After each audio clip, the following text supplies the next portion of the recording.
तो सांब दशमीर घांट बा घुड़ुगुड़िया घांट पाई एठी किछि बुट मटर आउ किछि कला बुट को मध्य मु कौन करछि ना राति सारा समान परिमाण रे बतुरे के एठी मु रखिथिली। आपण चाहे एठी छोले मध्य पकेई पारिबे। तो नेक्स्ट प्रोसेस रे हमें कौन करिबा ना गोटे प्रेशर कुकर गरम करिकी सेथिरे दे दबा 1 ରୁ 1.5 चमच भलिया रिफाइन तेल। आपण चाहे घी मध्य पकेई पारिबे।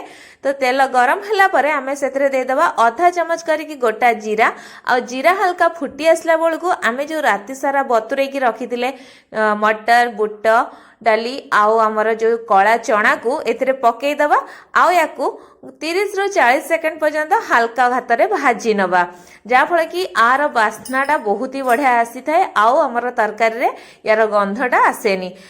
तापरे आमे सेथरे दे दबा कोन ना अल्प टिके लूण बा स्वाद अनुसार आपण जतिकी मटर बुट नै जनी से सब को देखि कि ही लूण पके नेबे आउ ताको आउ 30 ରୁ 40 सेकंड पर्यंत टिके भाजी नेबे। टिके भाजी नेला परे आमे सेथरे दे दबा आवश्यक अनुसार पानी बा जतिकी दरकार आमे सेतिकी पानी एथरे देकी याकू आमे एबे तार लीड बंद कर दबा आउ लो टू मीडियम आंच रे 2टी सीटी आसिया पर्यंत आमे ताको छाड़ दबा आउ तापरे ताको आमे पूरा लीडटा ठंडा होला पर्यंत छाड़ दबा। तो ए तरकारी तैयारी करिबा। तो तरकारी पई हमो किछि परिबा दरकार ता पई एठी मु नेछि आलू बीन हमर अमृतभंडा फूलकोबी गाजर मूला ता सहित नेछि हमर सारू कखारू आउ हमर माटी आलू ए सब को मु कौन करथिल ना आगरो धोई की भल भाबरे ताको चोपा छड़ाई के एठी रखि देइछि आ ओटे बड़ बड़ खंड करिकी मध्ये आपण नेबे। ता सहित एठी नबा आमे गोटे हमर कंचा कदली नबा जाको मु काटिकी आगरो हळदी पानी बतुरे रखिछि जाबळे सेटा कळा पड़िबनी। आउ एठी सिंब नबा ताको मु छोट छोट पीस करिकी काटि नेइछि आ सिंबर साइड गुडा को आपण जो सुता बारे ना ताको मध्ये आपण छडे नेबे। ता सहित अल्प किछि नेइछि एठी बंधा कोबी आउ किछि आमे एठी कटा नडिया को मध्ये नबा।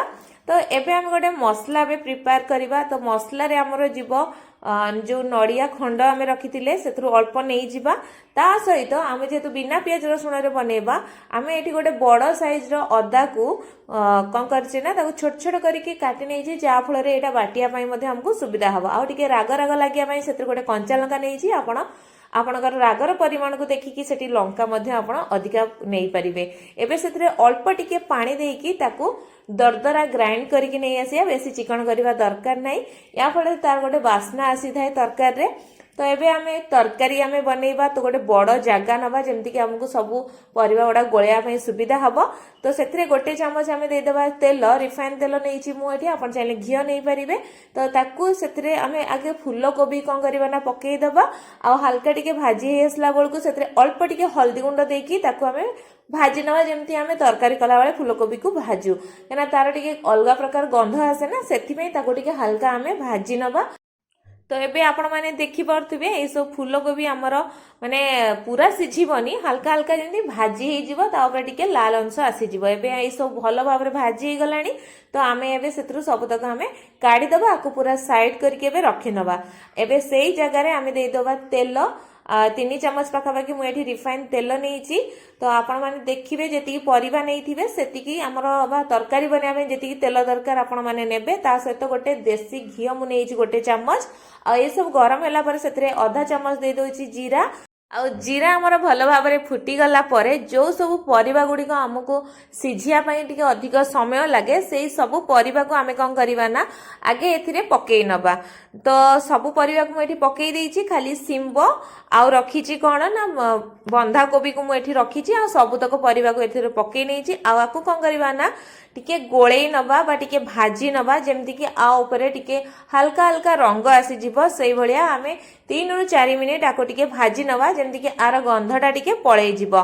तापर आमे एथिरे देई दबा कोन आधा चमच देई दोछि हमर हळदी गुंड ता सहित गोटे चमच दे दोछि काश्मीरी लंका गुंड जा फल कि तार कलरटा भी बहुत ही बढ़िया आसीबो। एबे सेतरे मु पकेई दोछि सिंब जो बाकी रखिथिली आउ जो कटा हेकी रखा आइदिबा बंधा कोबी ता सहित गोटे बड़ टमाटो को भी आमे काटिकिनी एथरे मु पकेई नोछि। एबे याकू मध्य 3 ରୁ 4 मिनिट भलो भाबरे टिके कसी नबा।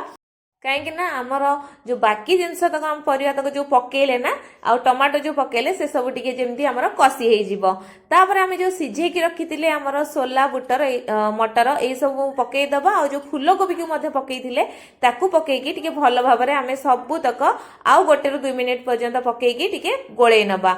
एबे आम जो मसलाटा को बाटिकी रखी नड़िया अदा आउ जो कंचा लंका ताकू पकईदबा ता सहित आम देदबा स्वाद अनुसार लुण।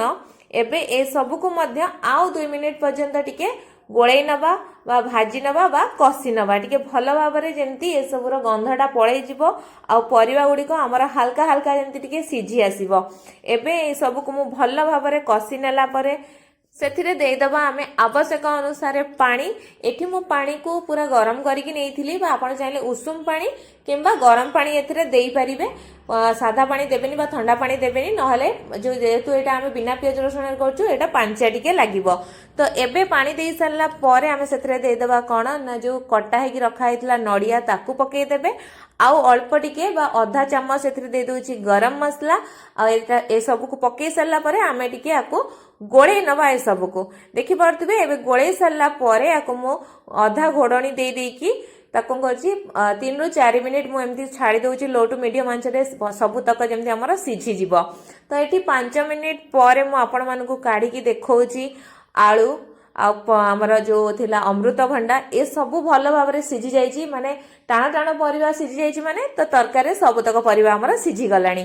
तो एबे जो आमे अल्प किछि आलू आ सारू जेमती कि सब कखारू ए सब टिके टिके दाबी दबा जहाँ फल कि चापी दबा जहाँ फल कौन हम ना आर टिके आमर तरकारीटा टिके गाढ़ा हो आ तार टिके खायापाई मध्य बहुत ही भल लगिबो। तो एठी देखि पारथुए मु सबतक चापी सारला परे एटा टिके गाढ़ा हो जाइछि। तो आपण ऊपर डिपेंड करे आपण केमती खाइबे टिके झोलझोलिया पसंद करंती किबा पूरा गाढ़ा पसंद करंती। तो ए स्टेज रे मु देई दोछि कोन 1 चामच करिकी चीनी जहाँ फल यार टेस्ट टिके भल आसीबो आ 1 चामच दे दोछि भजा जीरा लंकार गुंड आउ देदबा आमे सेतरे कटा हेकी रखा हेतिबा फ्रेश धनिया पत्र को बस एबे आमे ए सबु तक को एबे भल भाव में कोन करबा ना गोलई नबा। एबे आमे कोन करबा ना जेतु एटा हेई गला आ पई गोटे स्पेशल तड़का दबा जहाँ फल कि से यार वासना आ यार टेस्ट डबल हेई जिवो। तो तड़का पाई मुझे तड़का पैन गरम करी नहीं तो सेथरे दे दोछि 1 चामच करिकी देसी घी आ घी हल्का आमर गरम हो आसला बेलू से देदबा कौन 2टा सुखिला लंका। तो सुखिला लंका को एठी टिके आमे भल भाव में भाजी नवा कहीं तेल रे लंकाटा भाजिला परे यार वासना मध्य गोटे अलग प्रकार आसी थाए। तो एबे फटाफट कौन करबा ना ढक्कन खोली नवा आ ए तड़का को सेथरे देकी ताकू भल भाव में कवर कर नवा 2 ରୁ 3 मिनिट पर्यंत जहाँ फल कि तार फ्लेवरटा जेमती ता भितर पशिजिवो। एबे ए घी सहित याकू भल भाव में गोलई नवा। बस एबे हमर तैयारी हो जाइछि घुड़घुड़िया घांट बा सांब दशमी घांट। आपण माने घरे एपरी भाव में बिना पियाज रसुण निश्चय बनातु देखिए बहुत ही टेस्टी लगी थाए। आउ एथर निश्चय बनातु आ किपर लगला हम कमेंट बॉक्स रे कमेंट करी निश्चय जणातु। धन्यवाद।